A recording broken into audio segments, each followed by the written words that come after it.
The marble-like blue planet called Earth hung quietly in space, just one small dot among countless others in the vast Galactic Council's territory. It had been 3 months since Earth joined the Council, and things weren't going well for the humans. "Look at their ships," sneered a tall, blue-skinned delegate during yet another council meeting. "They still use chemical rockets for their cargo vessels." The great hall filled with laughter, making Earth's representative sink lower in his seat. But none of this mattered to 12-year-old Tommy Wilson, who sat cross-legged on the floor of the Space Development Center's maintenance room, drawing spaceships in his digital notebook. His father, Robert Wilson, cleaned the floors nearby, occasionally glancing at his son's work with a proud smile. "Dad, what if ships could move like dolphins?"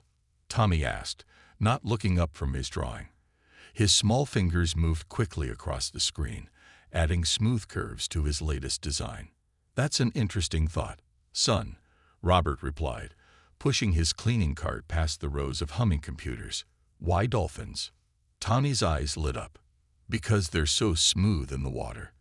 And space is kind of like water, right? But bigger." He held up his notebook, showing a sleek design that looked nothing like the boxy ships currently docked outside the center's windows. Through those same windows, several alien ships could be seen, their complex geometric shapes reflecting the sunlight. They belonged to various council species who had come to help Earth develop its space program. Most of them spent more time pointing out human failures than offering real assistance. Later that afternoon, Tommy wandered through the corridors while his father cleaned the main control room. The boy had been coming here for months, ever since Robert got the job. The other workers were used to seeing him around and mostly ignored him, too busy trying to prove themselves worthy to their alien advisors. The problem with humans, Tommy overheard one purple-skinned advisor saying, is that they think too simply.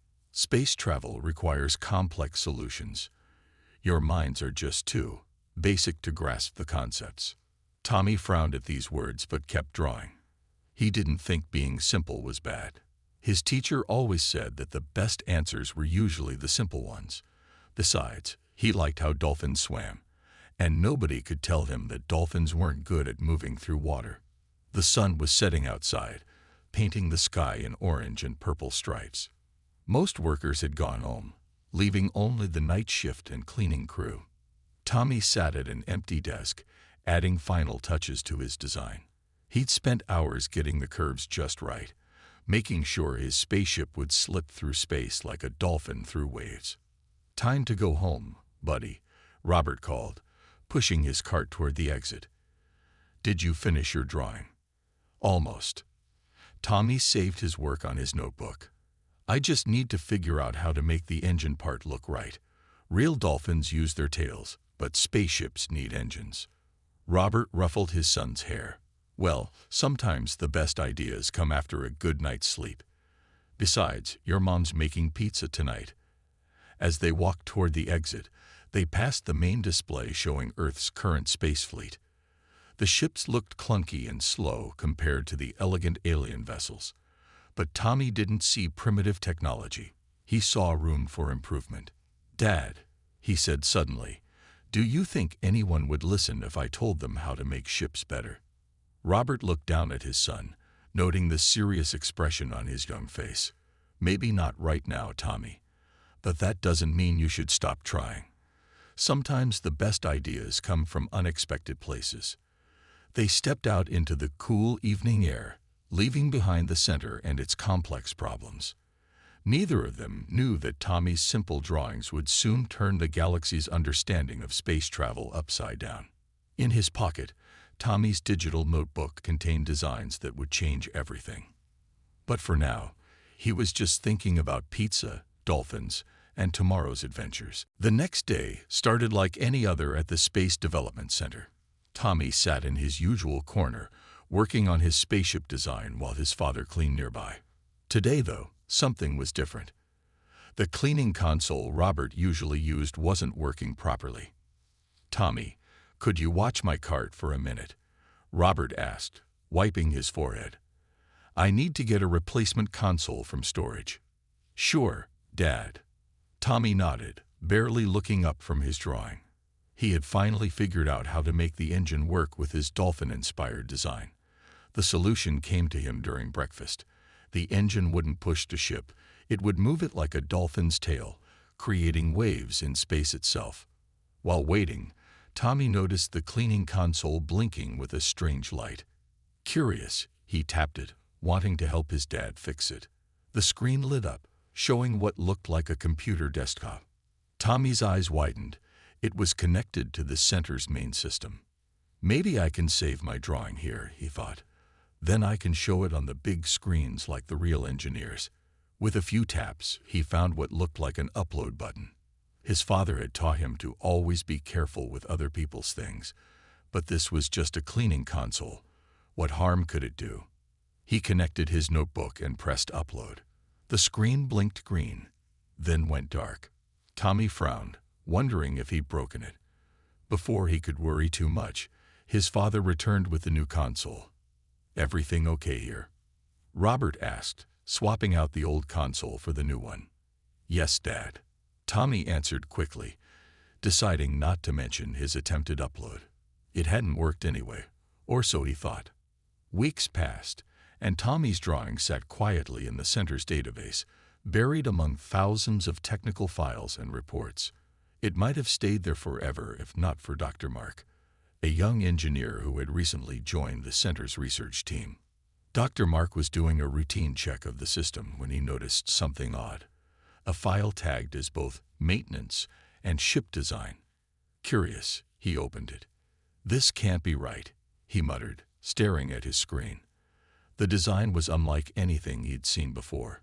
It was simple, yes, but that simplicity hid something revolutionary. The engine design, in particular, caught his attention.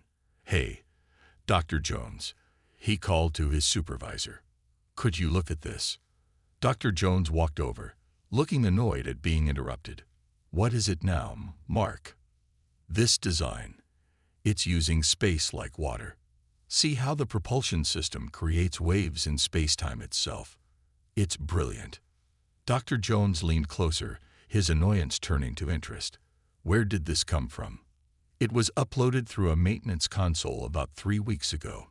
The file is tagged with TDO Designs, but I can't find any engineer with those initials." More scientists gathered around Dr. Mark's screen. Soon, the room was buzzing with excitement. The design was running through simulation after simulation, each one showing impossible results.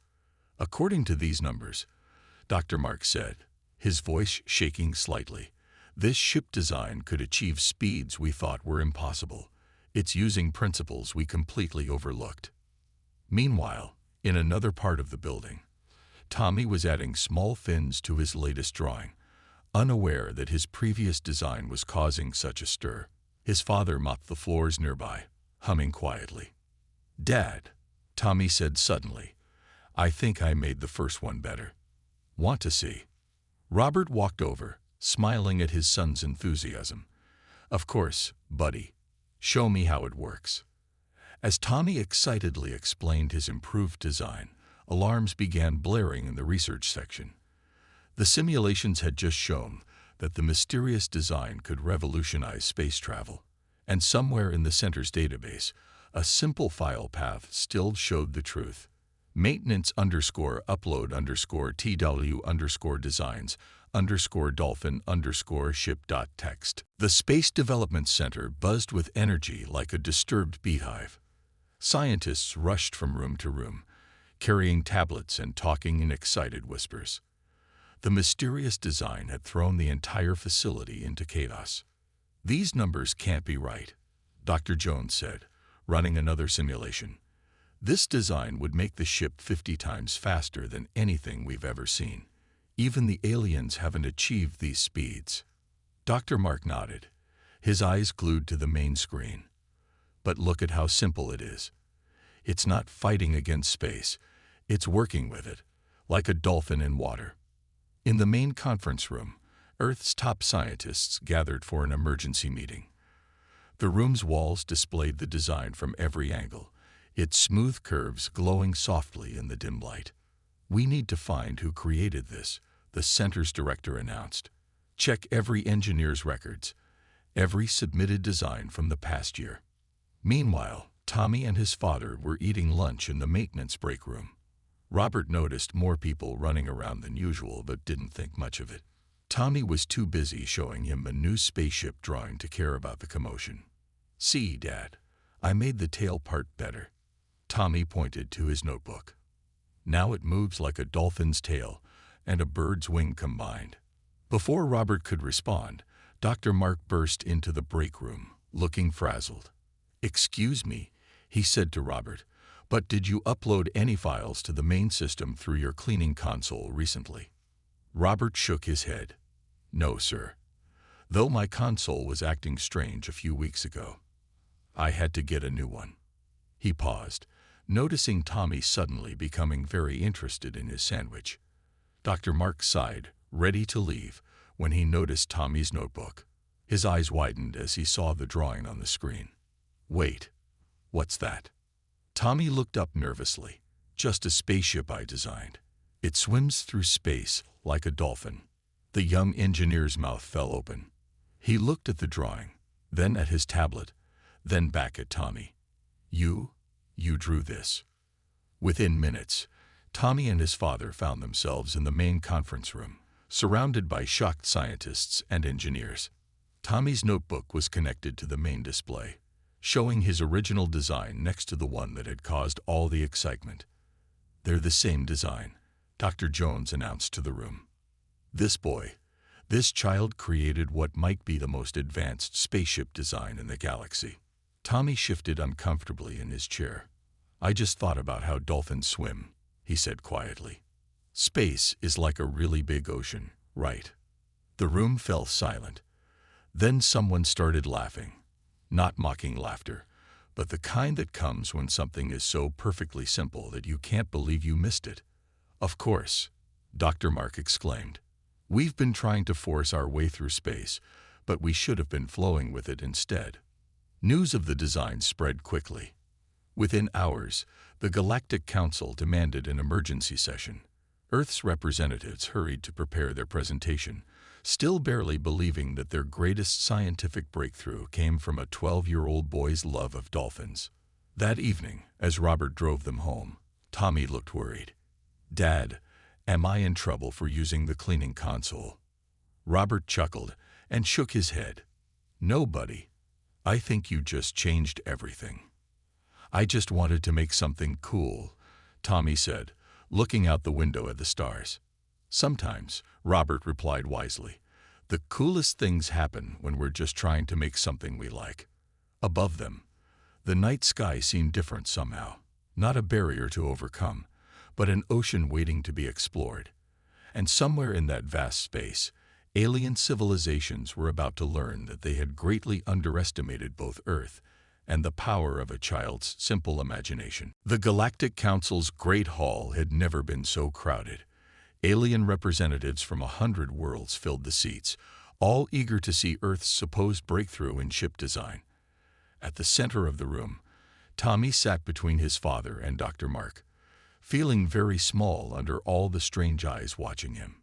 "You expect us to believe," the first speaker said, his long fingers tapping on his desk, "that this human child created a design that surpasses our best engineers."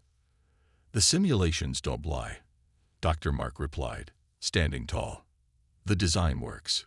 It's revolutionary." A blue-skinned delegate stood up, his voice sharp. "Simulations can be faked. Earth must be trying to fool us." More voices joined in, filling the hall with angry shouts. Tommy looked up at his father, who put a comforting hand on his shoulder. "It's okay," Robert whispered.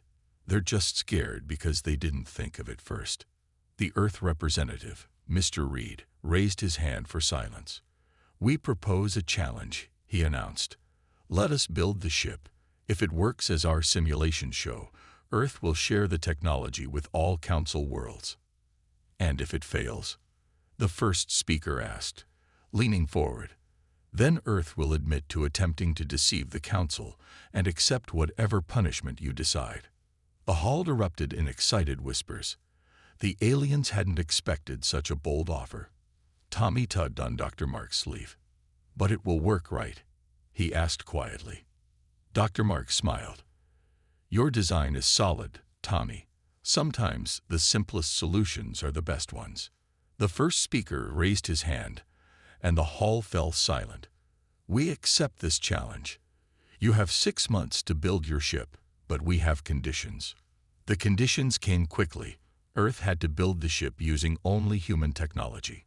No help from advanced alien worlds. They had to document every step of construction. And most importantly, the boy who claimed to design it must be involved in the entire process. "Impossible," shouted one delegate. "Their primitive technology can't possibly build such a ship." "We accept these conditions," Mr. Reed said firmly, before turning to Tommy and his father. "If you're willing to help us." Tommy looked at his father, who nodded encouragingly. "I'll help," Tommy said, his voice stronger than he expected. "But I have one condition too." The hall went quiet again. The first speaker's eyes narrowed. "A child dares to make demands." "My dad stays with me," Tommy said simply. "He helps me think better." Several aliens laughed, but the first speaker studied Tommy for a long moment. "Granted," he said finally. "The child's parent may assist." As they left the hall, Tommy heard the aliens already betting on Earth's failure. But he wasn't worried. He knew his design would work. He'd seen it in his head, just like he saw the dolphins swimming in the ocean. Back on Earth, governments around the world began working together. Money and resources poured in from every country. The biggest shipbuilding project in human history was about to begin. "Are you scared?" Robert asked Tommy as they watched construction crews prepare the massive building site. Tommy shook his head. "No, but I think I need to make some improvements to the design." "What kind of improvements?" Tommy pulled out his notebook, showing a new drawing. "See, if we make this part more like a whale's tail instead of a dolphin's, we can make it even better." Dr. Mark, who was walking by, stopped to look. His eyes widened. That's brilliant. It would make the ship even more efficient." As the sun set over the construction site, Tommy kept drawing, adding new ideas inspired by the sea creatures he loved.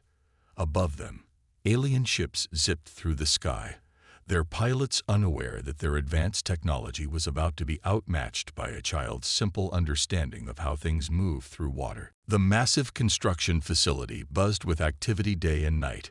Welders' sparks lit up the dark like artificial stars, and the sound of hammering echoed through the enormous space. At the center of it all stood the beginning of Tommy's ship, its skeleton slowly taking shape. No, Tommy said, pointing at the hologram display. "The curves need to be smoother, like this." He drew a line with his finger, showing the engineers how the hull should flow. "Think about how water moves around a dolphin's body." Dr. Mark smiled as he watched the boy direct workers 3 times his age. In just 2 months, Tommy had proved he understood his own design better than anyone else. His simple explanations often solved problems that had stumped the engineering team for days. But the traditional way to build a ship, one engineer started to argue, "is wrong," Robert interrupted, speaking up from his spot next to Tommy. "That's why we're here, isn't it? To do something new." The engineer fell silent, nodding slowly. They'd all seen the simulations. Tommy's design worked perfectly in theory, but building it was proving challenging. Earth had never attempted anything like this before. One morning, Tommy arrived to find several alien engineers in the facility. They wore the badges of observers, allowed by the Galactic Council to monitor the project. "This section needs to be more complex," one alien observer said, pointing at the engine room. "Add more power regulators and energy matrices." Tommy shook his head. "No, it needs to be simple. Like how a dolphin's tail has just one big muscle, not lots of small ones." The alien engineer laughed. "Child, I have built ships for 300 years. You cannot possibly." "Let the boy speak," Dr. Mark interrupted. "His design, his rules." But problems kept appearing.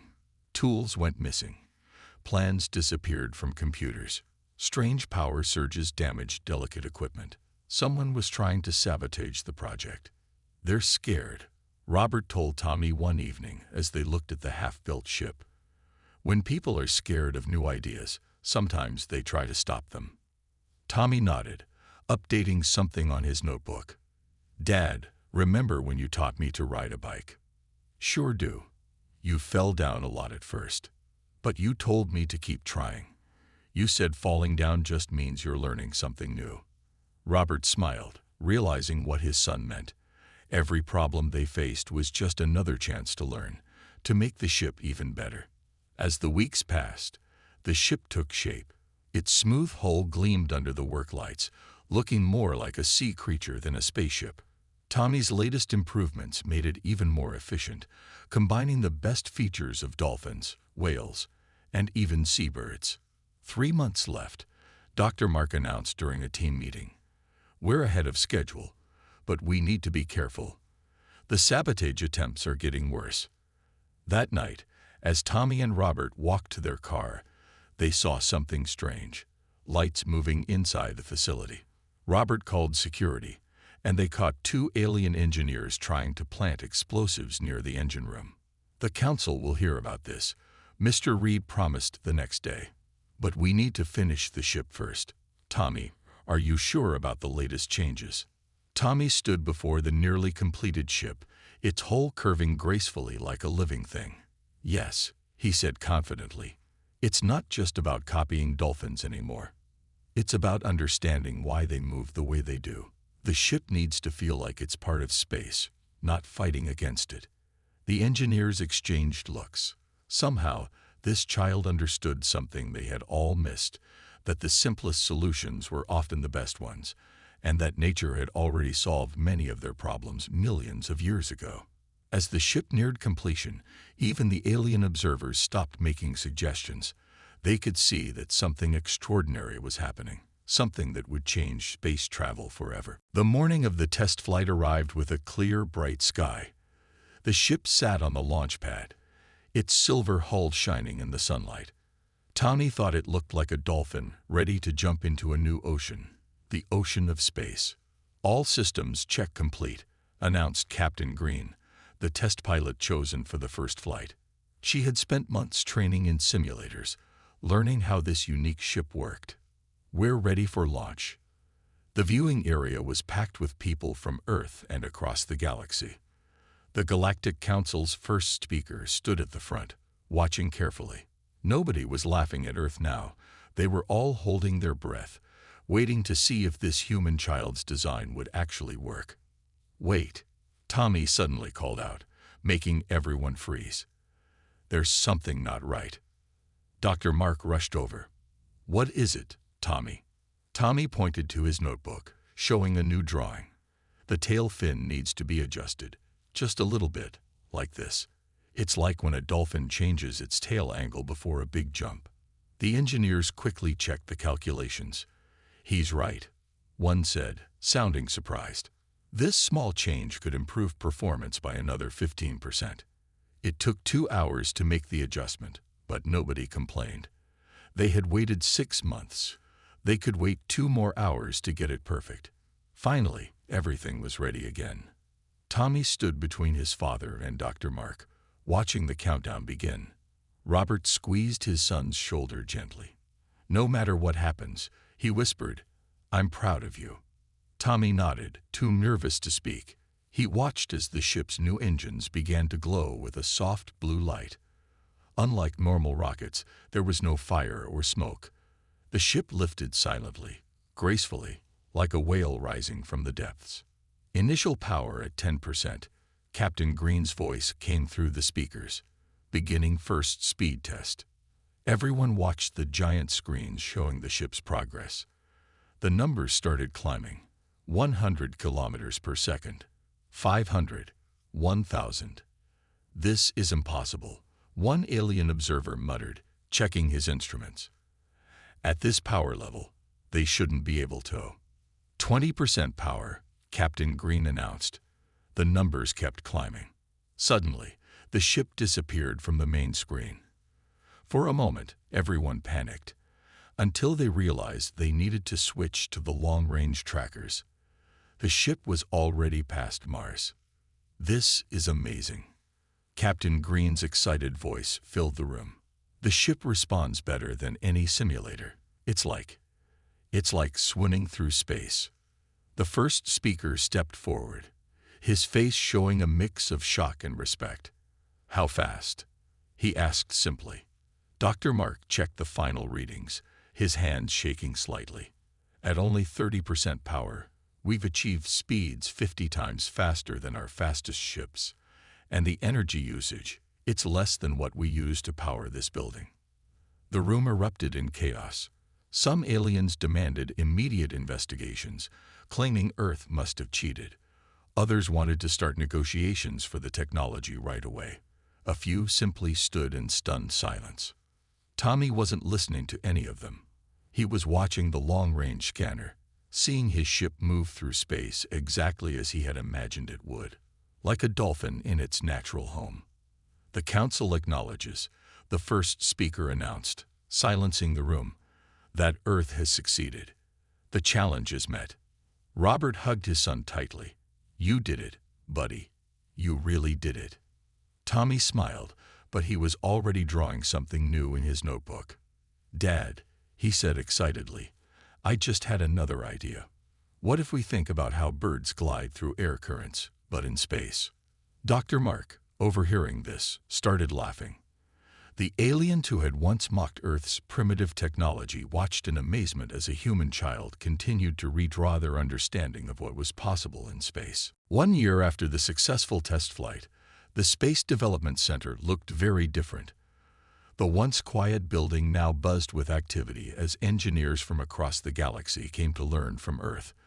And at the heart of it all was a special new department called the Natural Design Program. Tommy stood at the front of a large classroom, drawing on a digital board.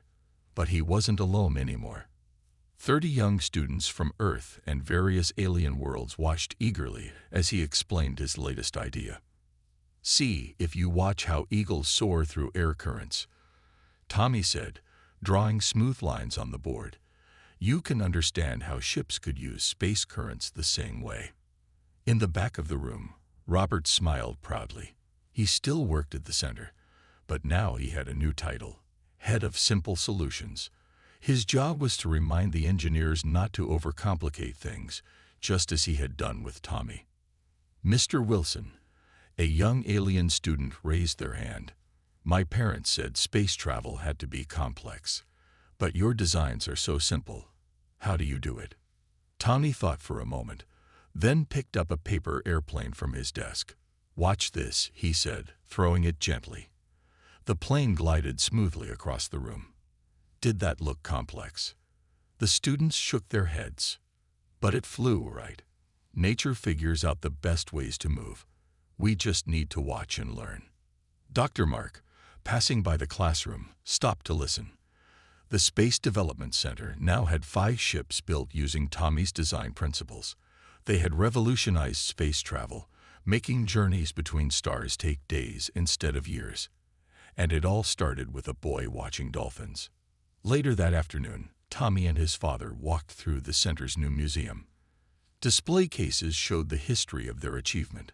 Tommy's original notebook, the first blueprint, and pictures of the successful test flight.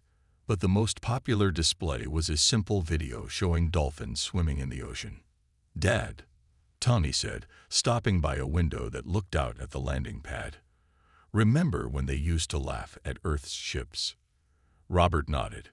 "Things sure have changed." Outside, several ships sat ready for launch. Their smooth, organic shapes reflected the sunlight, looking more like sea creatures than traditional spaceships.